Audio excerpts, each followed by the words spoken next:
చిన్నప్పటి నుంచి నన్ను బాధ పెడుతున్న నా ఫోబియాని నాకు దూరం చేశావు. చీకటి భయంలోంచి నన్ను బయటికి లాగి ధైర్యం అనే వెలుగులోకి తీసుకొచ్చావు. ఏమిచ్చినా నీ రుణం తీర్చుకోలేను. అందుకే ఇలా కృతజ్ఞతలు తెలియజేసుకుంటున్నాను. Thank you very much Shyama. తీసుకో. కన్నులా తేలుతోంది మది నీ వల్లే, జోరువానలో ఆడుతున్న నా అంతరంగముఖ హరివిల్లే. పసిడి పరువాల పసి పాప మరువదే నిన్ను కను పాప, జన్మకే జ్ఞాపకంగా చూసా నిన్నే. పిల్లా ఓ పిల్లా నా లోకంలో అడుగెట్టావే, పిల్లా ఓ పిల్లా నీ అందంతో పడగెట్టావే, పిల్లా ఓ పిల్లా నా కోసమే నువ్వు పుట్టావే. అయ్యో ఇందులో నేను చేసిందేముంది అఖిల్ బాబు, అంతా ఆ కన్నయ్య దయ. ఎవరి దయో నాకు తెలీదు. నువ్వు నా జీవితంలోకి రాకపోతే మాత్రం ఇలా జరిగేది కాదు.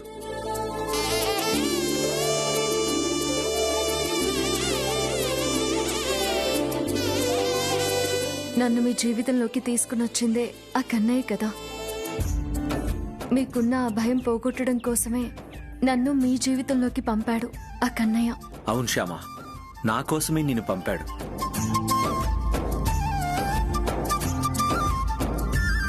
నీ కోసం కూడా నిన్ను నా జీవితంలోకి పంపాడు.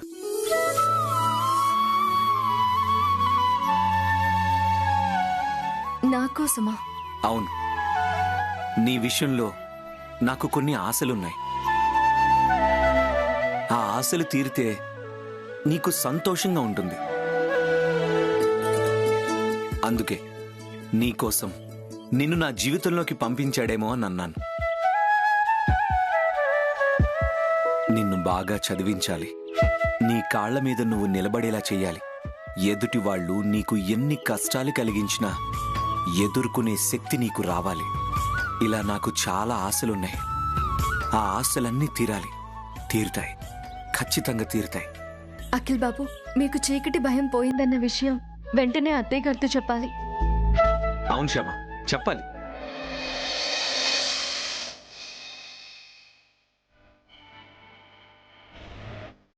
అత్తయ్య గారు, ఇదిగోండి వంశవృక్షం.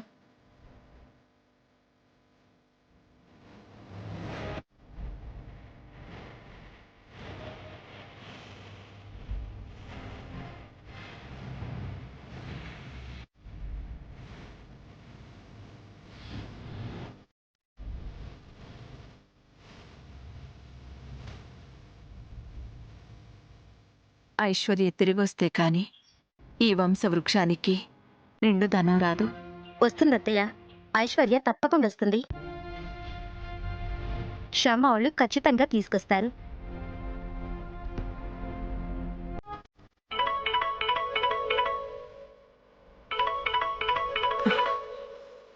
శ్యామ అని ఫోన్ చేస్తోంది. హలో శ్యామ, ఐశ్వర్య వాళ్ళ ఇంటికి వెళ్ళారా? ఐశ్వర్యతో మాట్లాడారా? ఇక్కడికి రావడానికి ఐశ్వర్య ఒప్పుకుందా? చెప్పు శ్యామ, ఏమైంది? ఇంకా మేము ఐశ్వర్య అక్క వాళ్ళ ఇంటికి వెళ్ళలేదు అత్తయ్య గారు. ఇంకా వెళ్ళలేదా? ఎందుకని? అంటే రాత్రి అడవిలో మేము దారి తప్పాము. దారి తెలియక రాత్రంతా అడవిలోనే ఉండిపోవాల్సి వచ్చింది. అడవిలో రాత్రంతా ఉండిపోయారా? అవునత్తయ్య గారు. ఆ చీకట్లో అఖిల్ ఎలా ఉన్నాడు? చాలా భయపడిపోయి ఉంటాడు కదా. కంగారు పడిపోయి ఉంటాడు కదా. వాడికి ఎలా ఉంది? బాగానే ఉన్నాడు కదా? లేదత్తయ్య గారు, అలాంటిదేమీ జరగలేదు. అయినా చాలా బాగున్నారు. మీకు ఒక శుభవార్త. శుభవార్త ఏంటమ్మా? ఆయనకి చీకటి భయం పూర్తిగా పోయింది.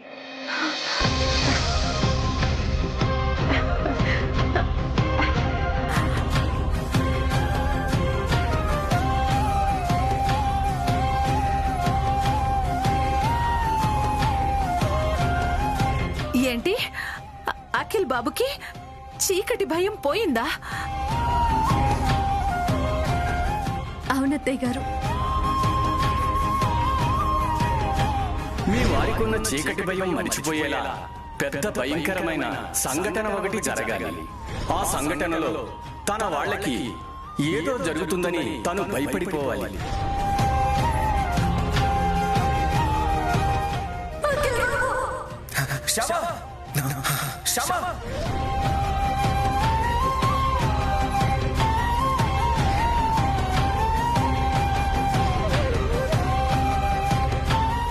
అలా ఆయన చీకటి భయం పోయింది అత్తయ్య గారు. ఎంత శుభవార్త చెప్పావమ్మా. ఇంతకాలానికి ఆ దేవుడు కరుణించి నా మొర ఆలకించాడు. ఒకసారి అఖిల్కి ఫోన్ ఇవ్వమ్మా. Hello mummy.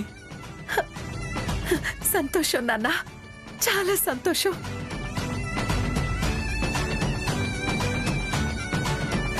ఎప్పుడెప్పుడు ఈ శుభవార్త వింటానా అని ఎన్నో ఏళ్ల నుంచి ఎదురు చూస్తున్నాను.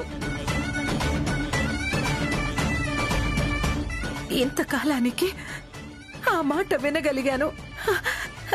చాలా సంతోషం నాన్న, చాలా సంతోషం. ఇదంతా శ్యామ వల్లే జరిగింది మమ్మీ.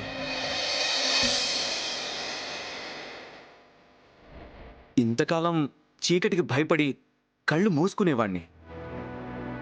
కానీ కళ్ళు మూసుకుంటే చీకటి అనే భయం వస్తుందని, కళ్ళు తెరిస్తే వెలుగు అనే ధైర్యం వస్తుందని శ్యామ ద్వారానే తెలిసింది.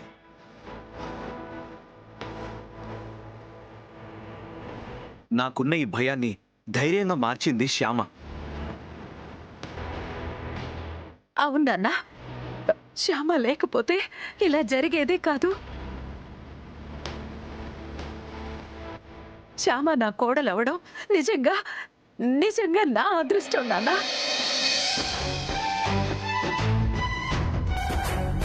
ఐశ్వర్య కూడా ఇంటికి తిరిగి వస్తే అంతకంటే ఇంకేం అక్కర్లేదు.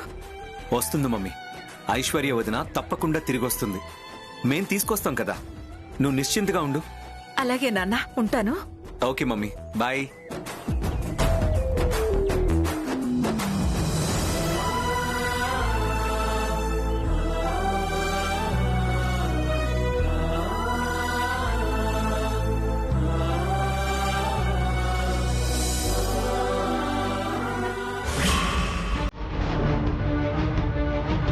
ఏమండి, ఏమండి, మీకు ఒక శుభవార్త. ఐశ్వర్య తిరిగి వస్తుందా? తొందరలోనే ఆ శుభవార్త కూడా వింటారండి. ఇప్పుడు నేను చెప్పబోయే శుభవార్త ఏళ్ల తరబడి మనం కంటున్న కల అండి. ఆ కల నిజమైంది. అఖిల్ బాబుకి చీకటి భయం పోయింది.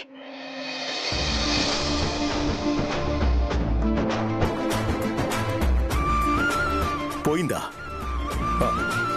అఖిల్ బాబుకి చీకటి భయం పోయిందా? అవునండి, మన శ్యామనే ఆ భయాన్ని పోగొట్టింది. శ్యామ పోగొట్టిందా? ఎలా?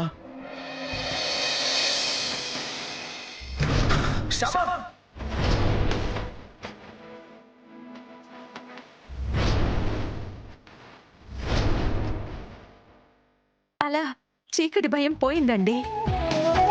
ఎంతమంది డాక్టర్లు చుట్టూ తిరిగాం, ఎంతమంది దేవుళ్లకు మొక్కుకున్నాం. మొత్తానికి ఇప్పుడు శ్యామ పుణ్యమా అని అఖిల్ బాబుకు ఆ భయం పోయింది. అలాగే శ్యామ ఐశ్వర్యని కూడా కన్విన్స్ చేసి ఇంటికి తీసుకొస్తే బాగుండు. తీసుకొస్తుందండి. శ్యామ తప్పకుండా ఐశ్వర్యాన్ని తీసుకొస్తుంది. చూస్తూ ఉండండి. హ్మ్.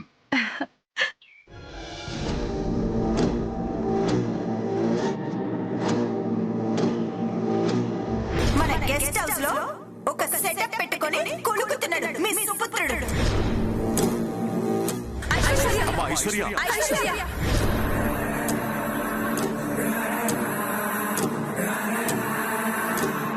ఐశ్వర్య, కాఫీ.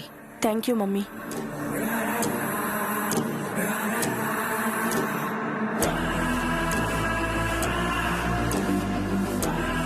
నచ్చలేదు ఐశ్వర్య, నాకు నచ్చలేదు. నచ్చకపోతే నాకెందుకు ఇచ్చావు? నేను మాట్లాడుతోంది కాఫీ గురించి కాదు, నీ పద్ధతి గురించి. నువ్విలా అత్తింటి గడప దాటి రావడం నాకు నచ్చలేదు. ఆనంద గజపతి వర్మ గారి ఇంటి కోడలిగా వెళ్లేటప్పుడు నువ్వేం చెప్పావు? ఇంటి పెత్తనం మొత్తం నీ చేతుల్లోకి తీసుకుంటానని చెప్పావు. పెత్తనం పూర్తిగా నీ చేతికి రాగానే నన్ను కూడా ఆ ఇంటికి షిఫ్ట్ చేస్తానన్నావు. మీ నాన్న ఫారెన్ నుంచి రాగానే ఆయన్ని కూడా ఆనంద గజపతి వర్మ గారి బిజినెస్ల్లో పార్ట్నర్ని చేస్తానని చెప్పావు. శ్యామ ఆ ఇంటి కోడలుగా వచ్చేసరికి నీ ఆటలు సాగలేదు. దాన్ని పంపించకపోగా చివరికి నువ్వే ఆ ఇంట్లోంచి బయటకొచ్చేశావు. అదే నాకు నచ్చలేదు. నాకు నచ్చలేదు, కానీ రాక తప్పలేదు. అరుణ్ తప్పు చేశాడన్న ఆవేశంలో ఆ ఇల్లు వదిలి వచ్చేసినా వచ్చిన తర్వాత నేను చేసింది తప్పు అని నాకు అనిపించింది. కానీ ఇలా రావటం అనేది ఒక రకంగా ప్లస్ అవుతుంది అని కూడా అనిపించింది. ప్లస్ ఎలా అవుతుంది? ఎలాగంటే సడన్ గా నేను ఆ ఇంట్లో నుంచి వచ్చేసాను కాబట్టి నా విలువేంటో ఇప్పుడు ఇంట్లో అందరికీ బాగా తెలుస్తుంది. నన్ను తీసుకెళ్లటం కోసం ఇంటిల్లిపాది నన్ను వెతుక్కుంటూ ఇక్కడికొస్తారు. తిరిగి అత్తింటికి రమ్మని నన్ను తెగ బతిమలాడతారు. ఏం బతిమలాడతారో ఏంటో. నువ్వు వచ్చి 2 రోజులైనా కూడా వాళ్ళొక్కళ్ళు కూడా రాలేదు. వస్తారు మమ్మీ, గ్యారెంటీగా వస్తారు. మా అత్త మామలు పరువు పోతే ప్రాణం పోయినట్టుగా ఫీల్ అయ్యే రకాలు. ఫలానా ఆనంద గజపతి వర్మ గారి కోడలు ఇంట్లో నుంచి వెళ్లిపోయింది అని నలుగురికి తెలిస్తే వాళ్ళు తలెత్తుకోలేరు. అందుకే నన్ను వెతుక్కుంటూ నన్ను తీసుకెళ్లటం కోసం వాళ్ళు గ్యారెంటీగా వస్తారు. చూస్తూ ఉండు.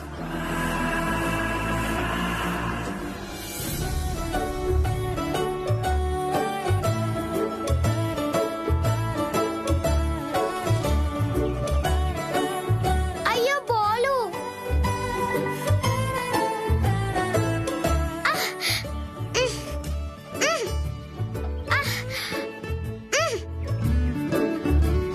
తమ్ముడు, నాకు అందట్లేదురా. నో ప్రాబ్లం, హీరో నేనున్నాను కదా, నేను తీస్తానులే, నువ్వుండు.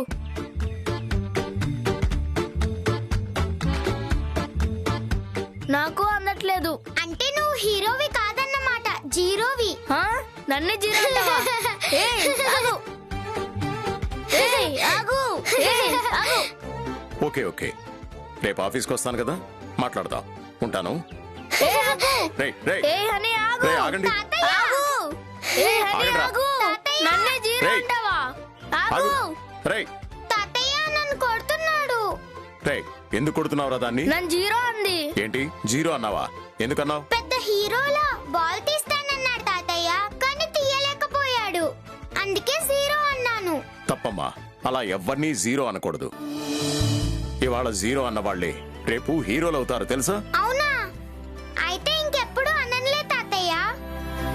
తాతయ్య, మా బాల్ అక్కడ చెట్టుపై పడింది, మాకు అందట్లేదు, నువ్వు కొంచెం వచ్చి తీసియవా? పదండి.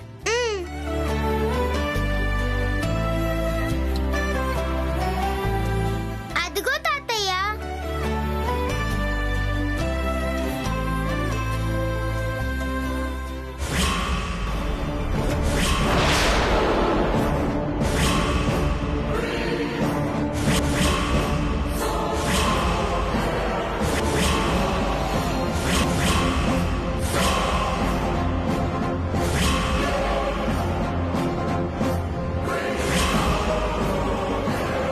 వెళ్ళి ఆడుకోండి. థాంక్యూ తాతయ్య.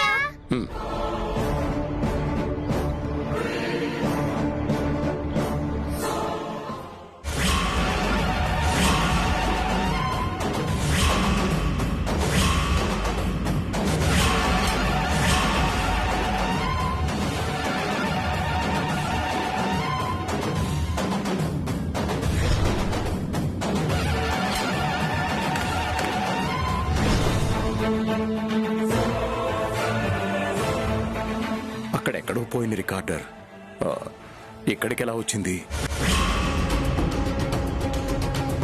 దీంట్లో ఏముందో వినాలి.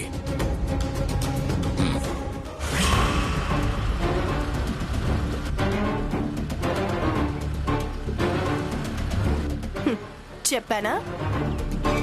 అదిగో అఖిల్ కారు వస్తుంది చూడు. మమ్మీ, ఇప్పుడు నువ్వు ఒక పని చేయాలి.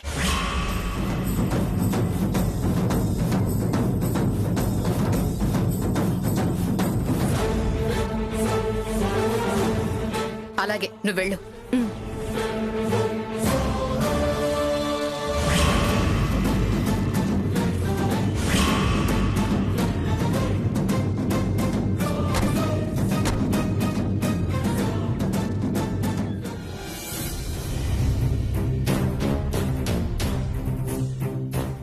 రండి బాబు రండి. బాగున్నారా? బాగున్నాం అత్తయ్య గారు. నా వైఫ్ శ్యామ. నమస్కారం అండి. నమస్కారం అమ్మా. మీ పెళ్ళప్పుడు రాలేకపోయాం. మా వారు నేను ఫారెన్ లో ఉన్నాం, అందుకే రాలేకపోయాం. అవును, మీరిద్దరే వచ్చారా? నాన్నగారు వాళ్ళు కూడా వస్తున్నారా? లేదండి, మేమిద్దరమే వచ్చాం. మీరిద్దరే వచ్చారా? ఓకే ఓకే, రండి బాబు రండి. రా శ్యామ. రండి, కూర్చోండి. కూర్చోమ్మా. మంచినీళ్ళు తెస్తానుండండి బాబు. వద్దత్తయ్య గారు, వద్దు. వద్దా? ఓకే, అయితే కాఫీ తీసుకొస్తానుండండి. వద్దండి, ఇంతకు ముందే తాగాం, కాఫీ ఏమొద్దు. వద్దా? ఓకే. వదినెక్కడా? ఏం చెప్పమంటావు బాబు మీ వదిన గురించి? చెప్పా పెట్టకుండా, కనీసం ఫోన్ కూడా చేయకుండా సడన్ గా వచ్చింది. వచ్చినప్పటి నుంచి ఒకటే ఏడుపు. ఏం జరిగిందమ్మా అంటే చెప్పదు, ఎందుకు ఏడుస్తున్నావు అంటే అది చెప్పదు. అత్తింటి గొడవలు పుట్టింట్లో చెప్పి అత్తింటి పరువు తీయటం దానికి ఇష్టం లేదేమో, అందుకే అక్కడ ఏం జరిగిందో నాకు కూడా చెప్పట్లేదు. ఏడుస్తూ పై రూంలోకి వెళ్లి తలుపేసుకుంది. ఇప్పటి వరకు తలుపు కూడా తీయలేదు. తను వచ్చినప్పటి నుంచి తిండి తిప్పలు లేకుండా పై రూంలోనే పడుంది బాబు. పై రూమా అండి? అవును బాబు.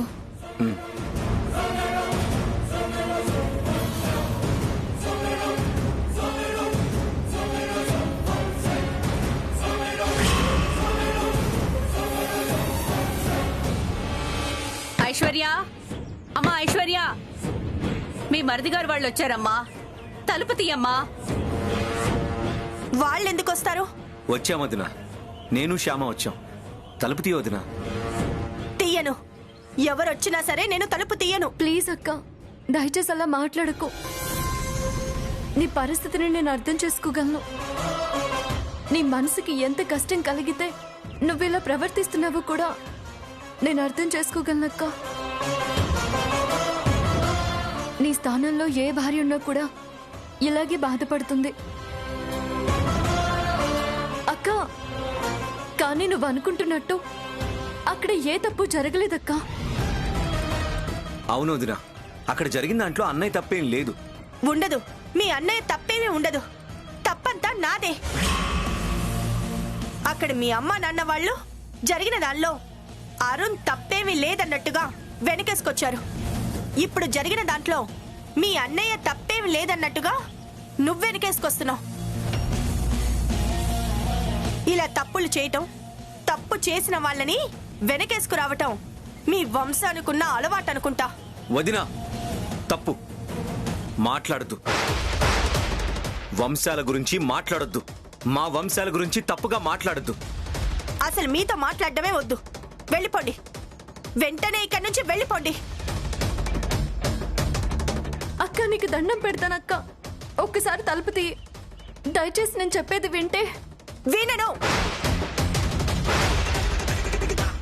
నేనేమి వినను. ఈ విషయంలో ఎవరు ఏం చెప్పినా నేను వినను. ఆ దేవుడు దిగొచ్చినా సరే నేను వినను. విననుగాక వినను. మర్యాదగా వచ్చిన దారినే వెళ్ళిపోండి. వెనక్కి వెళ్ళిపోండి. అది కదక్క. బుద్ధి లేదా? ఒకసారి చెప్తే నీకు అర్థం కాదా? బుద్ధి లేకుండా ఎందుకు నన్ను విసిగిస్తావు? చూడండి, మనిషికో మాట గొడ్డుకో దెబ్బ అంటారు. ఛీ! శ్యామ, ఇంక మనం ఎంత ప్రయత్నం చేసినా వేస్ట్. ఇప్పుడు వదిన తలుపు తీయదు, మనతో మాట్లాడదు. వెళ్దాం పద.